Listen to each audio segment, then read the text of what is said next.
দেখতে পাচ্ছ আচার, এটা হচ্ছে আমের আচার। এটা কি আছে এটা দেখি।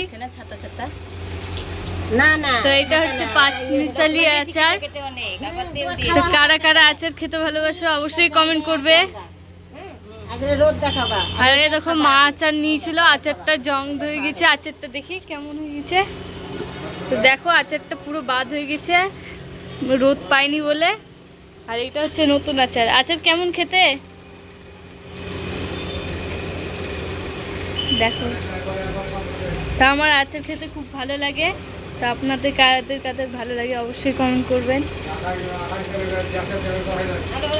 তো 500 নিচ্ছে আমার মা। কিছু হবে না, আমার আচার তো তোমার এর আগেও তো খেলে, ওইটা রোদ পাইনি বলে ওই রকম হয়েছে। একটু রোদ দিতে হবে। হ্যাঁ, এই যে কদিন ইয়ে দিয়ে গেলাম না, ভিতরে করেছি কদিন, ওই যে রোদ পেলো না বলে তোমার আচারটা ওইরকম একটু ইয়ে হয়ে গেছে। খেয়ে নেবা আচার। মিষ্টি আচার আনবা? হ্যাঁ আমি আসবো, মাল আনতে যাইনি, যাবো। তো টাটা গাইস।